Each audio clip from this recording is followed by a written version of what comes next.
할렐루야. 오늘부터 몇 주간 동안은 그 하나님의 속성에 대하여 살펴보고 은혜를 나누고자 합니다. 하나님의 속성이요. 속성이라고 하는 게 뭐냐? 어떤 존재가 그 존재일 수밖에 없는 어떤 고유한 특성을 말하는 거죠. 그런데 하나님께도 그런 게 있다. 하나님이 하나님일 수밖에 없는 어떤 신적인 고유한 어떤 특성이 있다, 이런 얘기예요. 그것을 우리가 왜 알아야 됩니까? 두 가지 이유 때문에 그래요. 하나는 하나님에 대한 바른 이해 때문에 그렇다는 거예요. 하나님 어떠한 분이신가? 하나님은 누구신가? 이런 것들에 대한 바른 이해가 있어야 되고요. 또 다른 하나는 뭐냐면 바른 교제 때문에 그래요. 우리가 연애를 해도 상대방이 누구인가 이렇게 알아가는 단계가 있습니다만은, 그래서 바른 이해가 없이는 잘 이렇게 교제를 나눌 수가 없잖아요. 그렇지만 바른 이해가 있으면 교제가 더 깊어지는 것처럼 하나님과 우리의 관계도, 하나님 모르겠어요, 그냥 하나님 나 도와주시는 분이고요, 하나님 나 사랑하시는 분이고요, 또 예수 그리스도 안에서 나를 위하여 십자가에 죽으신 분입니다, 이렇게만 우리가 알아도 물론 됩니다만은, 그렇지만 더 깊숙이 하나님과 교제를 나누기 위해서는 하나님이 어떠한 분이신가 라고 하는 것을 우리가 잘 알면 더 좋다는 거잖아요. 그런 사람들은 이단에 빠지지 않을 수 있습니다. 그런 사람들은 그 사교에 빠지지 않을 수가 있습니다. 하나님에 대한 바른 이해를 주옵소서, 하나님과 내가 바른 교제가 깊어지게 하여 주옵소서, 이런 기도가 여러분들에게 있기를 바라요. 그런데 하나님의 속성을 우리가 어떻게 하면 잘 알 수 있겠느냐? 오늘 이 시간만 조금 어려워요. 다음 시간부터는 제가 최대한 좀 쉽게 설명을 하려고 하는데, 오늘은 좀 전제가 좀 어려워서 그래요. 거기에는 세 가지 방법론이 있는데, 하나가 뭐냐면 합리적인 방법론이다. 하나님이 어떤 분이신가 라고 하는 것을 알 때 합리적인 방법론이 있다는 거예요. 이런 신학자들은 주로 이렇게 철학의 영향을 받으신 분들이에요. 중세의 어떤 스콜라 철학, 이런 영향을 받아서 이성적으로 이렇게 하나님에 대하여 분석하려고 그러고 또 탐구하려고 하는 분들이 있어요. 그런데 이 합리적인 방법이라고 하는 것은 대략적으로 보면 세 가지 법칙이 있다. 이 첫 번째 법칙이 뭐냐면 인과의 법칙이라는 거예요.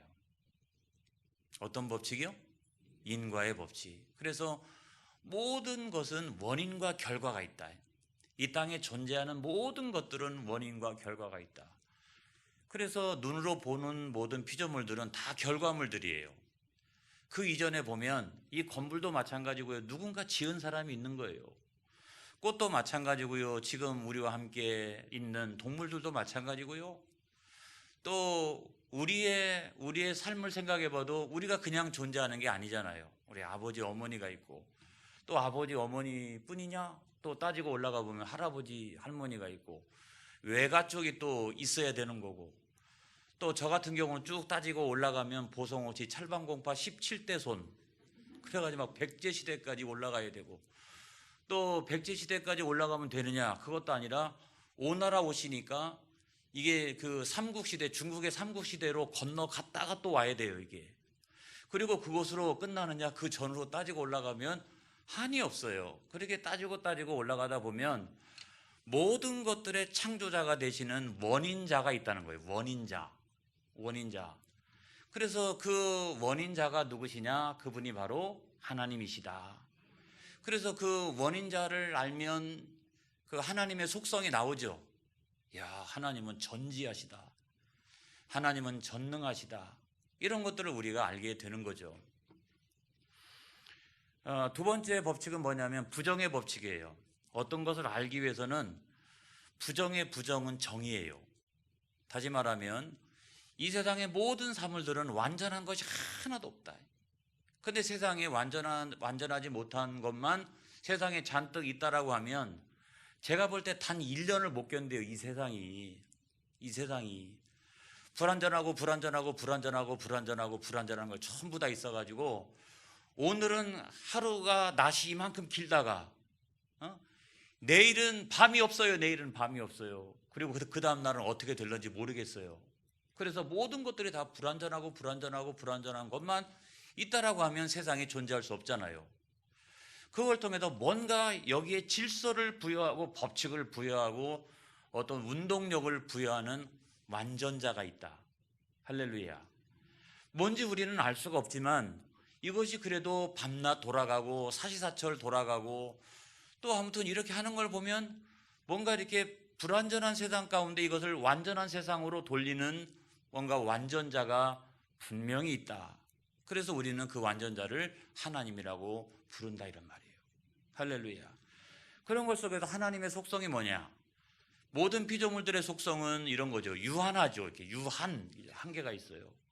그리고 다 형체가 있네요. 제가 보니까 형체가 있어요. 이렇게 생기신 분, 저렇게 생기신 분, 형체가 다 있고 즉사합니다.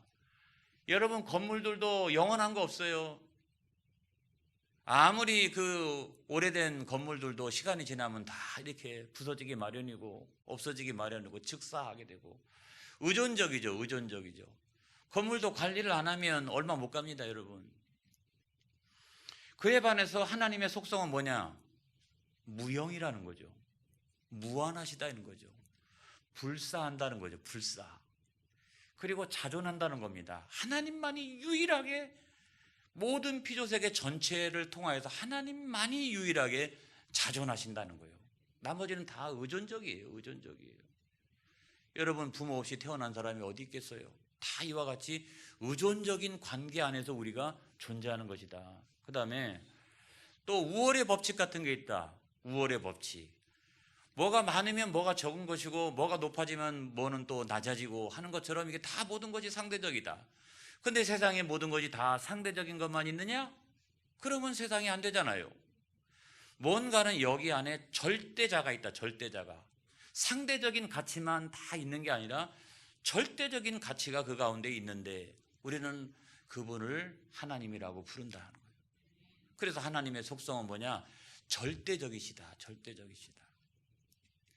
이런 것들이 이제 그 합리적인 방법론이죠. 합리적인 방법론인데 합리적인 방법론이 가지고 있는 한계는 뭐냐? 한계는 뭐냐면 다 피조물에게서 시작을 한다는 거예요. 그렇죠? 피조물을 막 이렇게 탐구하다가 보니까 이 피조물을 창조하신 창조주가 반대편에 있는데 이 피조물의 속성을 연구하다 보면 그 반대의 속성을 가지고 있는 분이 하나님이시고 하나님의 속성이라는 거죠. 할렐루야. 그렇게 이제 그 연구해 가는 분들이 많이 있는데 여러분, 여기에도 한계가 많죠. 그러니까 그 하나님의 속성을 알기 위해서 피조물의 모든 속성을 막 깊이 탐구해 보는 거예요. 막 이것도 탐구해 보고 이것도 탐구해 보고 다 탐구해 보고 여기 모든 피조물들을 탐구하다가 그 반대의 속성을 가지고 계신 분이 하나님이시다라고 우리가 유추를 한다라고 그러면 너무 복잡하잖아요. 안 그래요? 그걸 가지고 하나님을 다 알 수가 있다라고 하는 것도 자신이 없고요. 그 다음에 우리가 두 번째 방법론은 뭐냐면 경험적 방법론이 있다. 이거는 근대 경험주의의 영향을 받았던 신학자들이 주로 많이 이야기했던 방법론이에요. 그래서 대체적으로 보면 모든 인간은 이 영이 있잖아요. 영. 예수 믿는 사람들만 영이 있는 게 아니에요. 예수 믿지 않는 사람들도 영이 있어요. 영과 혼과 육이 있어요. 다 있는데 이 영이 있는데 이 영적인 존재들은 다 종교적인 어떤 욕구를 가지고 있다는 거예요. 하다못해 무교다. 나는 나를 믿는다. 뭐 이런 사람도 있잖아요. 그런데 세상의 모든 사람들이 자기를 믿는 사람 포함하고 아무튼 뭐 무교주의자 다 포함해서 보면은 거의 대부분의 사람들이 종교성은 다 가지고 있는 거예요. 종교적인 욕구를 다 가지고 있는 거예요. 그런데 그런 종교적인 욕구를 통해 가지고 자기 나름대로 다 이렇게 체험이 달라요. 이렇게 체험이. 안 그러겠어요? 다 체험이 틀려요. 그런 어떤 체험과 직관을 통해서 나는 하나님이 어떠한 분이시라고 나는 안다. 이런 분들이 있다는 거예요. 아무튼 이런 개인적인 체험을 갖고 있는 분들이 우리 교회 안에도 이렇게 보면 꽤 있어요. 이런 것들을 이야기했던 분이 누구냐면 맥켄토시라고 하는 분이에요. 근데 또 다른 한 분은 이런 분도 있어요. 슐라이어 마허라고 하는 분이 있는데 이 사람은 사람은 누구든지 다 종교성을 가지고 있는 이유가 뭐냐?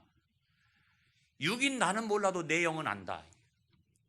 육인 나는 몰라도 내 영은 하나님께도 존재하시고 계시다는 사실을 안다 이 말이에요. 내가 아무리 불신자라 할지라도 안다 이런 말이죠. 내 영은 안다 이 말이에요. 그래서 내 영은 왠지 모르게 어떤 절대적인 존재에 의존하려고 하는 의존성이 누구든지 있다. 인간은 다 누구든지 보면 의존성이 있다 이렇게.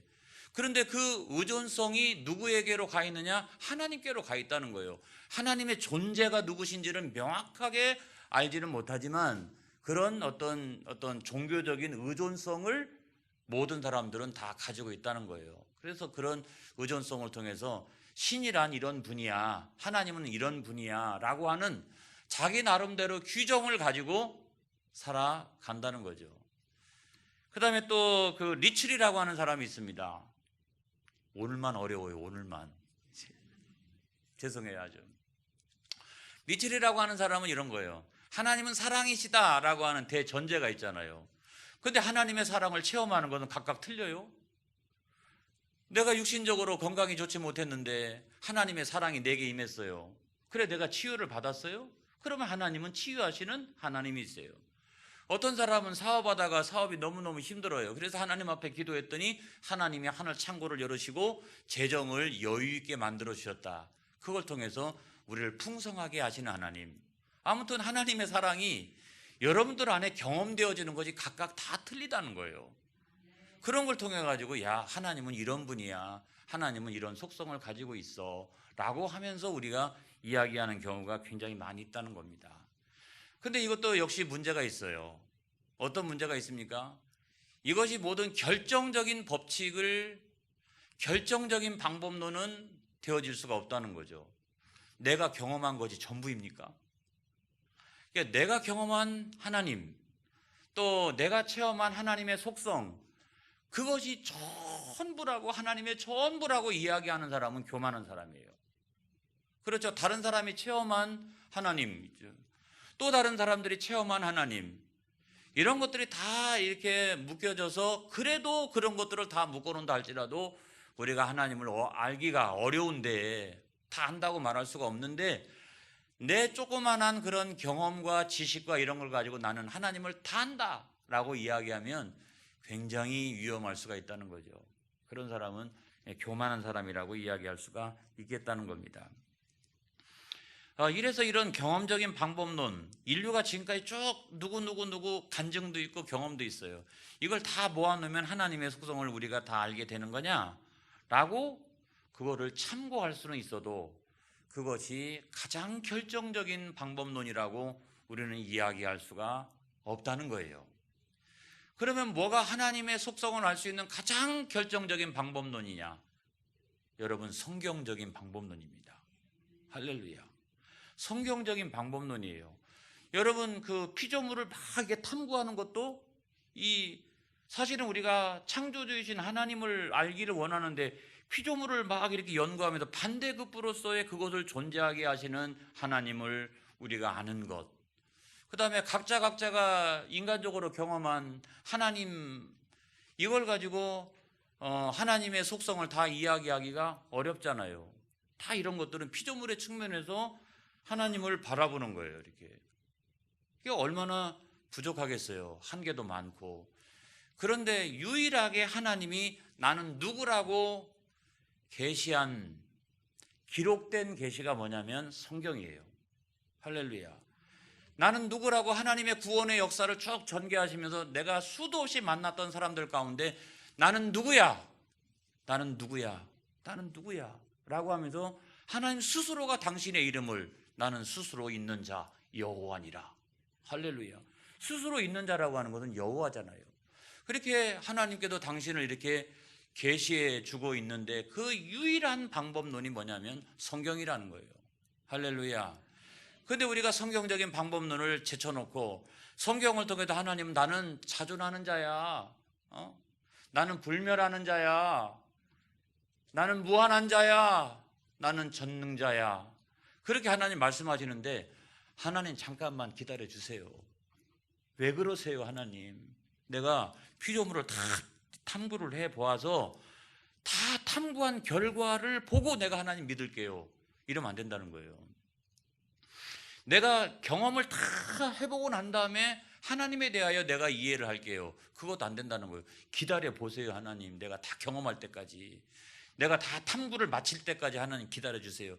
그럼 하나님 옆에서 그래, 야, 나 스스로 있는 자야, 나 불멸하는 자야, 나 전능자야. 그런데 기다려 보세요. 기다려 보세요. 내가 다 탐구할 테니까. 여러분, 그러면 안 된다는 거예요. 이거는 너무나 시간이 많이 걸려요. 이거는 너무너무나. 그런데 성경을 통해서 하나님이 나는 누구라고 하는 것을 명백하게 밝히고 있다라고 하면 내가 마음의 문을 열어서 그걸 소화하면 되는 거예요. 할렐루야. 그리고 그 하나님을 영접하면 되는 거예요. 할렐루야. 그래서 이런 합리적인 방법론, 경험적인 방법론도 필요 없다라고 얘기하면 안 돼요. 체험도 있어야 됩니다, 여러분.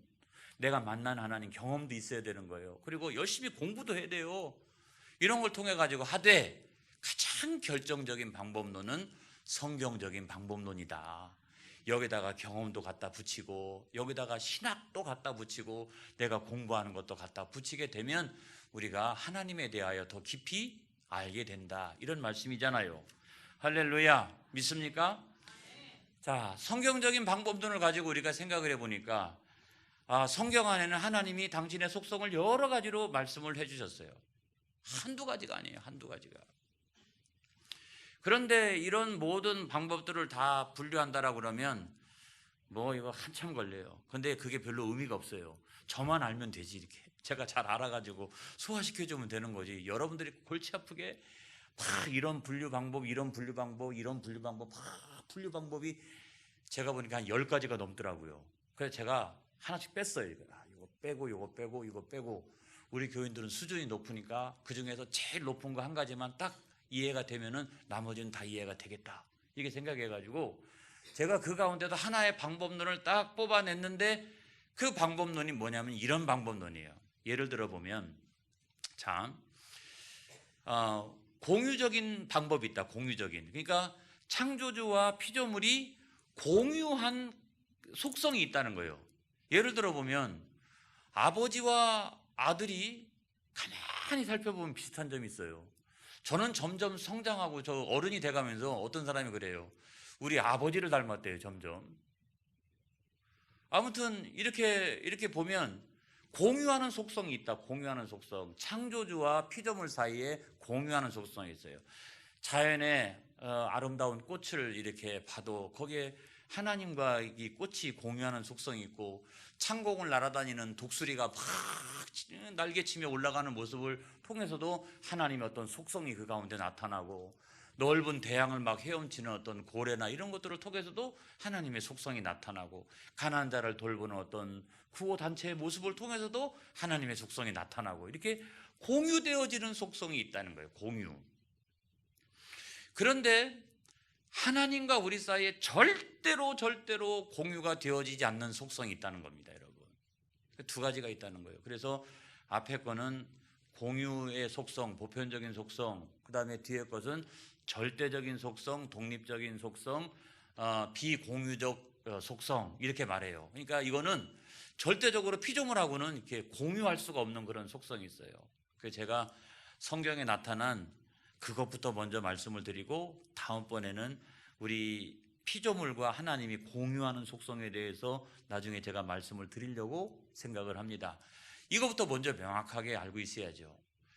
자, 비공유적인 속성, 하나님께만 있는 속성, 자연의 모든 만물들과 인간을 통해서도 절대적으로 없는 속성, 그것이 뭐냐면 하나님의 자존성이라는 거예요. 자존성. 하나님은 나는 스스로 있는 자라. 오늘 출애굽기 3장 14절에 있는 말씀이잖아요. 하나님이 모세에게 이르시되 나는 스스로 있는 자이니라. 또 이르시되 너는 이스라엘 자손에게 이같이 이르기를 스스로 있는 자가 나를 너희에게 보내셨다 하라. 그랬어요. 나는 스스로 있는 자라. 그랬어요. 여러분, 지구가 스스로 있는 것 같아요? 지구. 이게 너무 넓어가지고 끝도 없이 여행을 해도 소용없어요. 못 가본 데가 훨씬 더 많아요. 근데 아무튼 이 지구가 자전을 해가지고 밤낮이 이렇게 교체가 되어지는데, 그 지구도요, 태양을 중심으로 해가지고 공전합니다, 여러분. 그러니까 공전과 자전이 끊임없이 바뀌어져 가면서 봄, 여름, 가을, 겨울 이거 생기고 밤낮이 교체하고 어떤 때는 길고 짧아지고 막 이런 일들이 일어나잖아요. 그래서 이 지구라고 하는 것도 우리가 볼 때는 대단한 것 같지만 우주적인 관점에서 보면 태양계 안에 태양의 궤도를 돌고 있는 것에 불과한 거예요. 이거는 이런 별들은 숫자를 헤아릴 수도 없어요. 얼마나 많은지. 오늘도 또 발견돼요. 그 다음에 또 발견되고 계속 발견돼요. 끝도 없어요. 끝도. 스스로가 존재하지 않는다는 거예요. 지구가. 그 궤도만 벗어나는 순간 지구는 망합니다. 여러분. 이 궤도를 정확하게 이렇게 돌도록 그렇게 되어져 있어요. 스스로가 존재하지 않아요.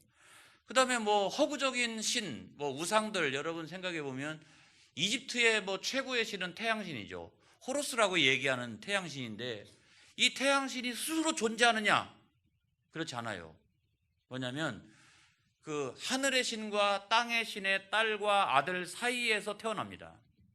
스스로가 존재하지 못해요. 이게 스스로가. 이런 게 신이라고 얘기하는 거예요.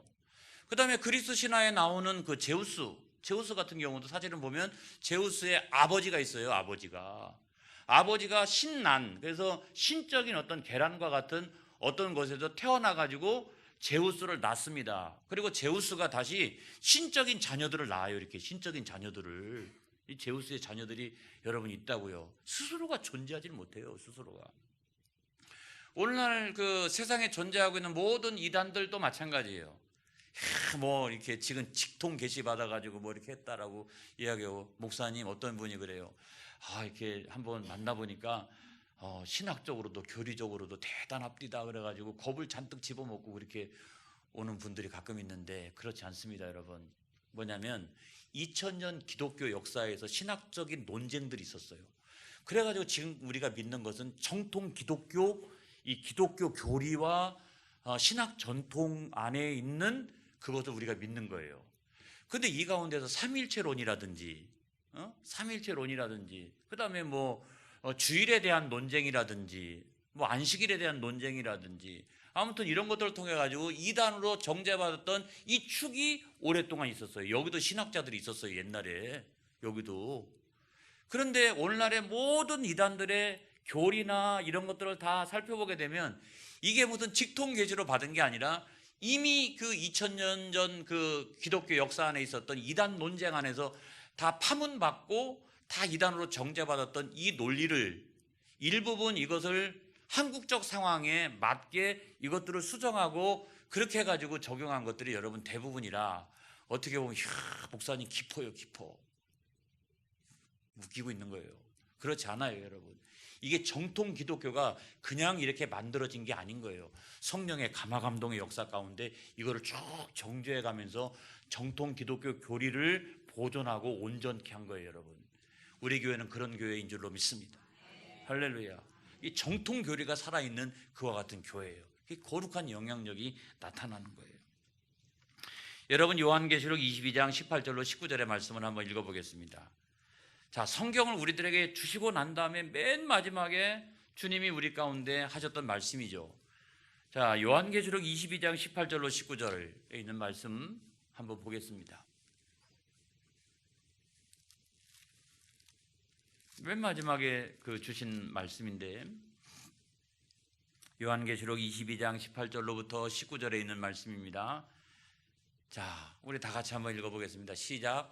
내가 이 두루마리의 예언의 말씀을 듣는 모든 사람에게 증언하노니 만일 누구든지 이것들 외에 더하면 하나님이 이 두루마리에 기록된 재앙들을 그에게 더하실 것이요 만일 누구든지 이 두루마리의 예언의 말씀에서 제하여 버리면 하나님이 이 두루마리에 기록된 생명나무와 및 거룩한 성의 참여함을 제하여 버리시리라.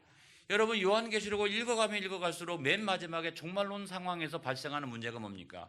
거짓 선지자와 거짓 교사들이 엄청나게 등장합니다. 무지무지하게 많이 등장합니다. 그래서 저런 것들을 보면서 우리는 그런 생각을 해야 돼요. 종말의 때가 점점 다가오나 보다. 내가 바른 신학과 바른 진리 위에 서 있는 것에 대한 감사.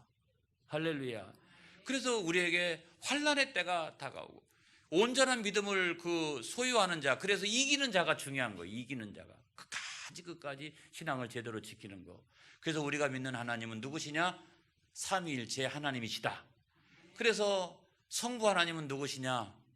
이 세상에 그 어떤 신들도 다 허구인데 유일하게 스스로 존재하시는 분, 할렐루야, 영원부터 영원까지 존재하시는 분, 그분이 성부 하나님이시고 인간의 죄 때문에 구원받을 길이 없었는데 그래서 하나님이 육신을 입으시고 세상에 내려오셔서 십자가에 못 박혔나니 그분이 유일한 구원자이신 예수님이시다. 할렐루야.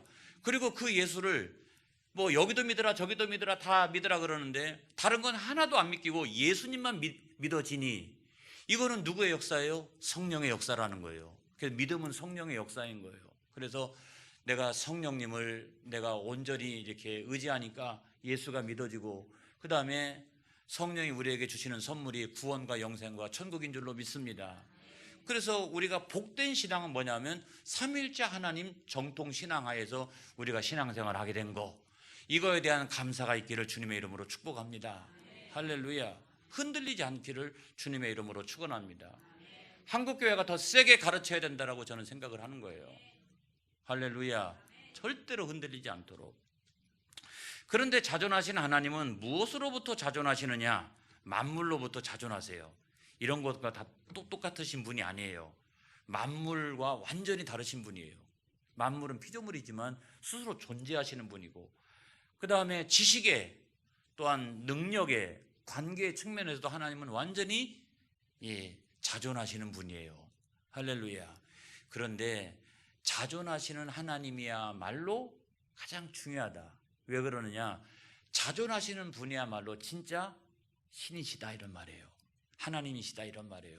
왜냐하면 피조된 것이 무슨 신이에요? 인간이 만들어 놓은 것이 무슨 신입니까? 신은, 하나님은 어떠한 분이시냐? 인간의 모든 지식과 능력과 관계와 만물 가운데 완전히 이 자존하시는, 그래서 존재의 근거가 자기 자신이에요. 이 존재하는 근거가, 그 다음에 존재의 모든 원인이 자기 자신이에요. 모든 존재의 원인. 그래서 모든 것은 원인자가 있고 전능자가 있고 절대자가 있는데 이 모든 것의 절대자, 그 다음에 원인자, 그 다음에 스스로 존재하는 분, 그래서 나는 스스로 존재하는 하나님이야 라고 하는 분만 여러분 진짜 하나님이신 거예요. 할렐루야. 그런 분이 우리가 믿는 하나님이시라는 거예요. 여러분, 우리는 오늘 이 밤에 뿌리를 찾기를 바랍니다. 뿌리를 찾기를 바라요. 예전에 뿌리라고 하는 책이 있었어요. 영화로도 나왔죠. 그렇죠? 그 헤일러라고 하는 흑인이 노예 시대를 지나서 노예 해방의 시대를 지나가지고 그럼에도 불구하고 여전히 흑인들은 압제 속에서 멸시와 천대 속에서 살아나가니까 우리의 뿌리가 뭐냐 하고 역으로 추적을 쫙 해가지고 보니까 나중에 아프리카에서 그 넓은 벌판을 자유롭게 창들고 다니며 그 광활한 벌판에서 막 태양을 맞아가면서 이렇게 짐승들과 맞서 싸웠던 그런 흑인, 그런 정체성을 나중에 찾기 시작합니다.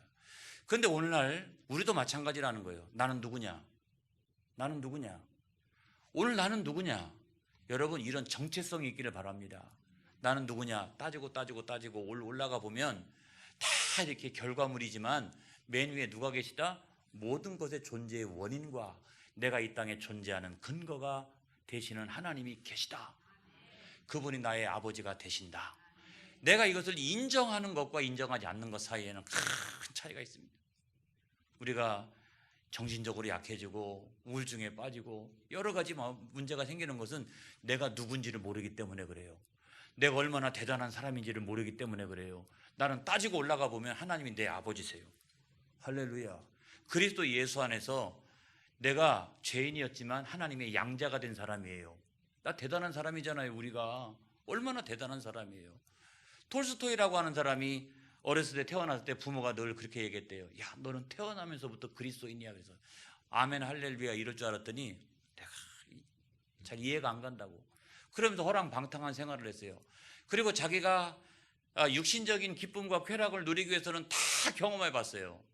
그리고 나중에 중년에 가서 그 어떤 걸 경험해 봐도 만족함이 없어요. 왜? 사람은 영이 있어요. 여러분이 영이 만족해야 진짜로 만족합니다. 여러분, 내 안에 영이 있어요. 성령이 아니라 영이 있다고요. 그런데 그 영이 만족해야 참된 만족을 누리는 그런 만족이 없는 거야. 육으로 만족시키려고 그러니까 만족이 돼요. 영이 하나님의 존재를 알고 있는데 하나님의 존재를 모르면서 살아나가고 육적인 기쁨만 잔뜩 누리고 살아나가는데 처음에는 좋았어요. 근데 조금만 시간이 지나면 만족이 안 돼. 왜냐하면 내 영혼은 하나님을 알고 있기 때문에 이 영이 만족돼야 다 만족이 되어지는 거예요. 할렐루야. 여러분, 이것이 굉장히 중요하다는 거예요. 그래서 자존하신 하나님의 존재, 이것이 중요한데 톨스토이가 나중에 보니까 자기는 모든 걸 경험해 봤는데 기쁨이 없어요. 그런데 일개 농부가 너무 기뻐하며 살아가는 거야. 허름한 옷 입고 가진 것도 별로 없고 이런데 너무 기뻐하며 살아가는 거예요. 왜 그런가 하고 봤더니 신앙 있네요. 신앙. 하나님을 믿어요. 하나님을 아버지라고 불러요. 낙심이 없어요. 절망이 없고. 그렇게 살아나가는 걸 보고 자기도 하나님을 온전히 믿었어요. 그러고 난 다음에 나중에 뭐라고 썼냐면 이렇게 써요. 내가 하나님을 온전히 내 아버지로 영접하기 전과 후가 얼마나 그렇게 다른지. 나는 나중에 하나님을 내 아버지로 참되게 모시고 난 다음에 내 영이 비로소 만족을 누리고 기쁨을 누리게 되었다는 거예요. 여러분, 그게 다른 거예요. 할렐루야. 육으로 만족시키면 안 됩니다. 여러분, 내 영이 하나님을 아는 지식으로 할렐루야 만족함을 누리게 되는 거예요. 여러분, 그런 기쁨이 있기를 바랍니다. 내 아버지는 누구? 내 아버지는 스스로 있는 자, 그분이 바로 내 아버지시라. 할렐루야. 감사하잖아요. 하나님 앞에 박수 한번 치고 너무 감사해요. 나 행복하고 그래요. 기도하겠습니다.